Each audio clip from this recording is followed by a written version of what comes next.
à l'intérieur du M4 Sherman. L'un des aspects les plus célèbres de la Seconde Guerre mondiale fut l'introduction de la guerre de manœuvre rapide. En tête des avancées fulgurantes en territoire ennemi se trouvaient des chars de haute performance, rien à voir avec les boîtes métalliques maladroites de la Première Guerre mondiale. Parmi les célèbres modèles de chars qui parcouraient le champ de bataille, rares sont ceux aussi emblématiques ou controversés que le M4 Sherman américain. Dans les années 1930, les États-Unis étaient en retard sur les autres puissances mondiales pour le développement des chars. Alors que les préparatifs de guerre commençaient en Europe, les planificateurs américains conçurent les chars M2 et M3 des véhicules qui, espéraient-ils, seraient suffisants pour tout conflit futur. Après le déclenchement des hostilités, un certain nombre de M3 Lee furent expédiés en Grande-Bretagne et renommés M3 Grant dans le cadre des accords de pré-bail. Ces performances ont suscité des réactions mitigées. Le M3 était un char robuste et fiable qui fonctionnait bien dans les conditions difficiles de l'Afrique du Nord, mais les aspects positifs du véhicule s'arrêtaient là. Il avait un profil élevé, ce qui le rendait facile à repérer et offrait une grande cible au tir ennemi. Un autre aspect malheureux de sa conception, cependant, était l'absence de tourelle rotative. Le canon principal était monté sur un sponson latéral avec un arc de tir limité, ce qui signifiait que tout le véhicule devait pivoter pour engager les cibles. Compte tenu de ces limites, les planificateurs américains ont utilisé les plans du M3 ainsi que du M2, mais l'ont rendu plus grand et plus puissant. Dès avril 1941, les plans du M4 Sherman étaient en cours d'élaboration, et en septembre de la même année, le premier prototype était prêt pour les essais. Après quelques ajustements, le M4 était prêt pour une production de masse dès février 1942. Production et variantes. Le Sherman a été conçu pour être simple et facile à produire en masse. Au cours de la guerre, 11 usines ont produit des M4 en nombre prodigieux. À l'arrêt de la production, près de 50 000 avaient été fabriqués, seul le T-34 soviétique ayant été produit en plus grand nombre. En raison de la simplicité du châssis du M4, il était facile d'apporter des modifications à la conception de base, et de nombreuses sous-variantes ont été créées, y compris des versions de chasseurs de chars plus puissantes, une variante lance-flamme, et le châssis a servi de base pour un obusier automoteur, un véhicule de dépannage de chars et un poseur de pont. Les dimensions.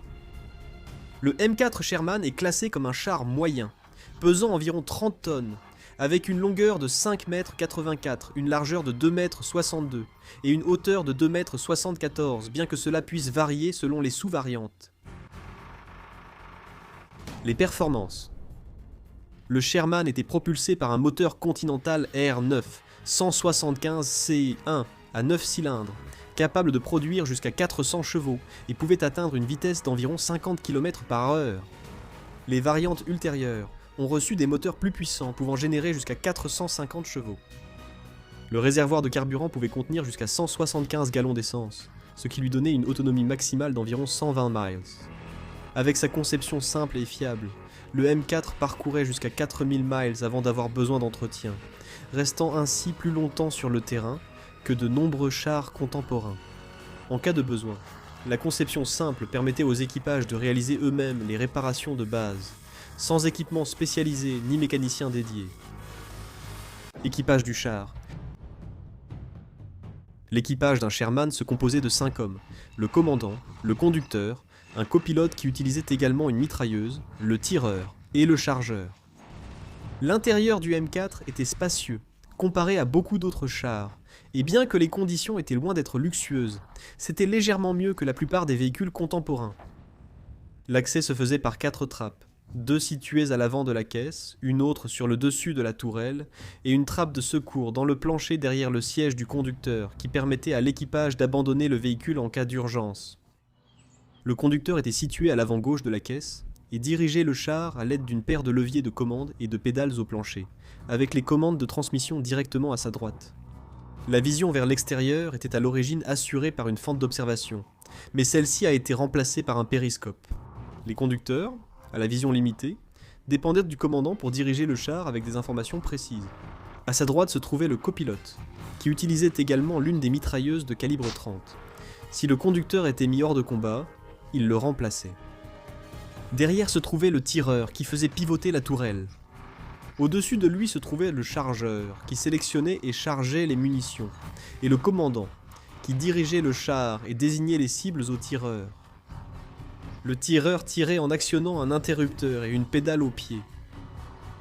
Le commandant du char pouvait observer l'extérieur à travers un périscope monté, mais cela limitait le champ de vision, donc beaucoup de commandants sortirent à la tête de la tourelle pour avoir une vue plus dégagée, ce qui rendait leur position la plus vulnérable au feu ennemi. Les ordres passaient par interphone, mais les équipages expérimentés utilisaient des signaux non verbaux, comme le chargeur tapant le tireur du pied pour signaler que le canon était prêt, gagnant ainsi de précieuses secondes au combat. Blindage. Le Sherman avait jusqu'à 3 pouces de blindage en acier, incliné pour dévier les projectiles ennemis. Le blindage était volontairement limité afin d'économiser du poids, ce qui rendait le char plus rapide et plus maniable, mais sacrifiait ainsi sa capacité de survie. La première coque était en acier coulé, donnant au char son aspect arrondi, alors que certaines versions suivantes étaient soudées. Les versions ultérieures du Sherman reçurent un blindage épaissi face au combat contre les chars allemands. Les équipages de chars renforçaient souvent le blindage avec des protections improvisées comme des sacs de sable, des parpaings, des maillons de chenilles ou tout ce qu'ils trouvaient. Ce blindage offrait une protection limitée mais sollicitait fortement la suspension et le moteur. Le général George Patton l'a interdit, mais les troupes ont continué malgré tout. Armement. Les premières variantes du Sherman sorties de la chaîne de production étaient équipées d'un canon principal de 75 mm. Cela était généralement efficace contre de nombreux chars allemands plus anciens, comme le Panzer III et le Panzer IV, bien que des chars plus récents comme le Panther et le Tiger pouvaient facilement dévier l'obus à faible vélocité, surtout contre leur blindage frontal. Avec le canon de 75 mm cruellement insuffisant face aux chars allemands plus avancés, une arme plus efficace était nécessaire. Les Britanniques ont d'abord eu l'idée d'équiper le Sherman du canon beaucoup plus puissant de 17 livres, soit 76,2 mm. Cela a mené à la création de la variante Firefly dotée d'une suspension renforcée et d'une tourelle allongée pour le canon plus grand. Cette variante et d'autres, y compris la E8 ou EZ8, utilisaient un canon de 76 mm qui avait une vitesse à la bouche bien plus élevée et était largement suffisant pour faire face aux blindés allemands. Toutes les versions du canon principal du Sherman, à l'exception de la variante de 105 mm, étaient équipées d'un gyrostabilisateur. En théorie, cela permettait au canon de garder son élévation même quand le véhicule rebondissait sur terrain accidenté. En pratique, l'équipement était complexe, et de nombreux équipages manquèrent de la formation adéquate pour l'utiliser ou l'entretenir, et beaucoup ne l'utilisaient tout simplement pas. En plus du canon principal, le Sherman était équipé de 2 mitrailleuses de calibre 30. L'une était située sur le côté droit de la coque avant, l'autre coaxiale au canon principal. Une mitrailleuse calibre 50 montée à l'extérieur de la tourelle offrait des capacités antipersonnelles et anti-aériennes. Utilisateur et service après-guerre.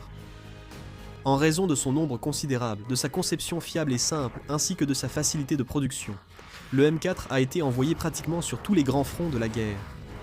La plupart des Sherman ont servi les Américains, mais le pré-bail a permis leur utilisation par les Britanniques, Soviétiques, forces françaises libres et d'autres armées alliées. La Chine a reçu une centaine de M4A4 britanniques pour lutter contre les Japonais en Birmanie. Même les Allemands ont utilisé quelques chars capturés. Les Sherman ont aussi servi comme chars principaux des forces américaines durant la guerre de Corée après la guerre, ainsi que par d'autres nations, dont Israël, la Grèce, le Yémen, l'Iran, l'Irak, l'Inde, le Pakistan et de nombreux autres pays, même jusque dans les années 70. Mythes et réputation. Peu de chars sont aussi controversés que le Sherman. Sa mauvaise réputation vient de ses faibles performances contre les chars allemands lourds comme le Panther et le Tiger. La version précédente, dotée d'un canon de 75 mm peu puissant, était inefficace contre le blindage frontal de ces véhicules, forçant les équipages à viser les flancs ou l'arrière et à compter sur le nombre pour détruire le char ennemi en l'attaquant depuis plusieurs directions. Bien qu'il soit vrai que le canon de 75 mm était sous-dimensionné pour ce rôle, ils ont continué à être produits, même après la création des versions à 76 mm. Le Sherman n'a pas été conçu comme un chasseur de chars, mais pour des usages généraux. La plupart des engagements dans lesquels le Sherman se retrouvait impliqué consistaient à soutenir l'infanterie, et ses cibles étaient des nids de mitrailleuses, des bunkers et des pièces d'artillerie de campagne, ce que le canon de 75 mm était plus que capable de gérer. Un autre mythe concerne le surnom du M4 appelé Ronçon, d'après la marque de briquet qui avait pour slogan « S'allume du premier coup, à chaque fois ». Ronson n'a adopté ce slogan que dans les années 50, rendant cette référence une idée fausse d'après-guerre. Il est vrai que les premiers Sherman prenaient feu après avoir été touchés par l'ennemi, projetant souvent la tourelle hors de la caisse. Cela a d'abord été attribué au moteur et au carburant à essence qui s'enflamment beaucoup plus facilement que le diesel. Une étude de l'armée a vite montré que la cause n'était pas le moteur, mais les munitions stockées dans la tourelle, susceptibles de provoquer une réaction en chaîne après un impact. Le problème a été réduit en retirant les munitions stockées, et en ajoutant des plaques de blindage supplémentaires dans les zones de stockage des munitions. Ces mythes et d'autres donnent au M4 Sherman une réputation non méritée de char inférieur. En réalité, il avait ses défauts et ses limites, mais c'était un char polyvalent très bien construit qui remplissait bien son rôle sur le champ de bataille.